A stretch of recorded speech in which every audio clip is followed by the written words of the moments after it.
Yeah. Got it. How are you, fellas? Nice to meet you. Nice to meet you. Yeah, I can see him better from here. Can't really see anything. It's kind of weird. Take it. Yeah, good. And the song's good, so it just kind of works out well for us. But we've got 5 listener-submitted questions that we're going to throw at you guys and answer away and probably get a little heckling from the crowd out here, heckling in a good kind of way. Woo! It'll be pretty short and sweet, I think. We good to go, fellas? 105.7 The Point, everything alternative. It's Donnie Fandango. We are backstage at Pointfest, and I am joined by a band that I have never had the pleasure of meeting or seeing, Flyleaf. Hello. Yeah!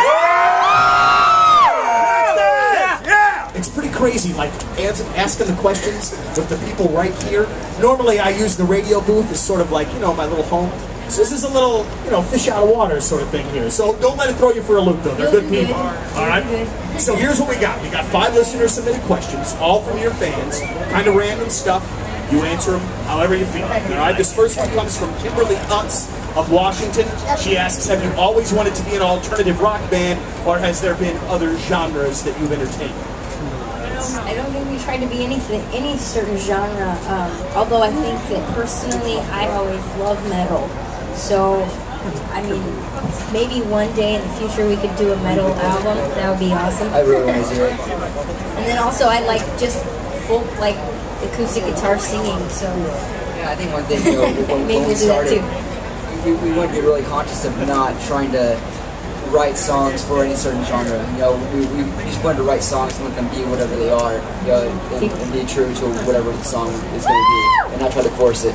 Whether that be a metal-sounding song or whether it be metal or a folky song or anything in between. Pop, you never know. Sometimes you feel like that. I don't know.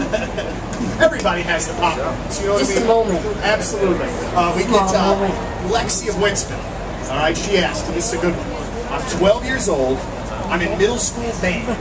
Did any of you play in your middle school band or sing in the choir? If so, was it then that you wanted to be in a band and make it big?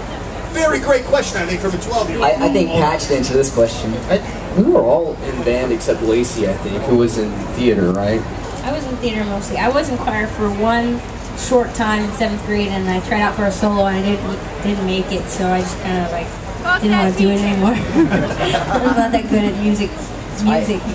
I grew up in band since 5th grade, River, and I think actually my band director was the biggest influence on me as far as music goes. Really? Kind of like, how do you mean? I mean, did he kind of push you?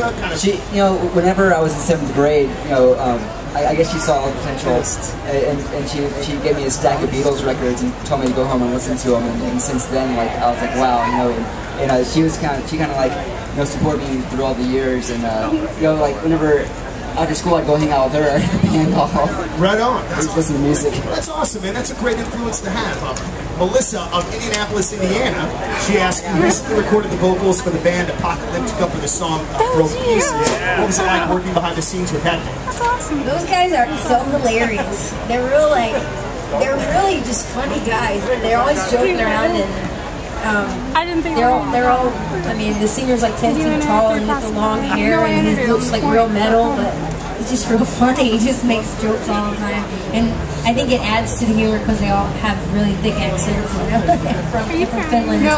So, but it was really awesome. I mean, they played the cello, and they all played the cello, and it sounds like a rock band. Pretty phenomenal to watch them rock out on the cello. Absolutely, man. They just make really great albums as well. You know, it's on top of being a really good live band. Yeah, it was cool, guys. It was a really awesome experience. I really was honored that he asked to do it. Sweet. And how does that happen? I mean, do they just come to your manager or whatever and say, hey, we'd really like you to sing on a track, and then you see if you have time? Or? Well, in this case, they have the same producer that produced our record, Howard Benson.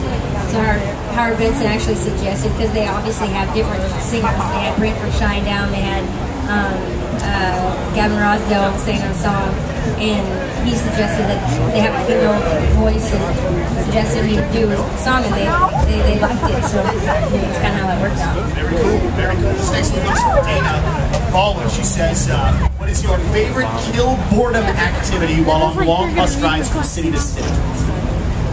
Read. Drugs. Not me, but most of the bus I'm on, like so Bubble Breaker, I think, or Words with Friends. Yeah, we do. Jared plays a lot of PC games. I would assume the games would have to be Call of Duty, a big part of it. Yeah. Modern Warfare? A little bit. We got Tucker Wilson of South City with your last one here. She says, he says, what new music are you currently listening to? What old music can you not live without? A two-parter to close out here. New music and then old music you can't live without. I've been listening to this record by Shooter Jennings, Waylon's son, and it's awesome. It's called He's a really, really good artist. I don't know about this one, but the last one that he put out was outstanding. This Black Ribbon is probably my favorite record right now. But old music, I don't know. We all like Led Zeppelin and the Beatles, of course, and just all the stuff you should. I can't live without Sgt. Pepper. When you say things like with particular bands like Black. Right on! like whenever somebody like says something about one of your favorite artists, like being like overrated or something, like do you ever get like, like, hey man, what are you talking about? Like, do you get protective of them, sort of? I do on the inside, but I've learned that everyone has their own taste. Like, because their favorite band is probably someone I think is crap. Right? Yeah. That's just how it goes. Everyone has their own taste. Everyone has their, to each their own. That's what makes it so great. Very cool. Well, guys, we thank you so much for playing the show. You are a tremendous, tremendous part of our lineup, and we thank you very much. We love you in St. Louis. St. Louis, love.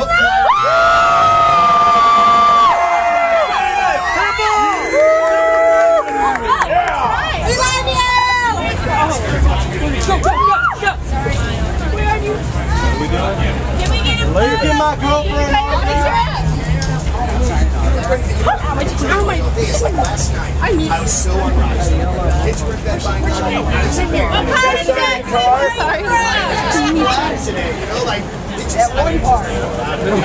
What part of Texas are you from? Temple, Texas. Temple! Yeah, it's going on very much. I'm free. No one knows you here. You ask them. We run the gamut. Yeah, nobody knows you. You and never listening to no. Very good. Thank you guys. It's very nice. Thanks, man. Very nice. Mother. Well, Let's go back.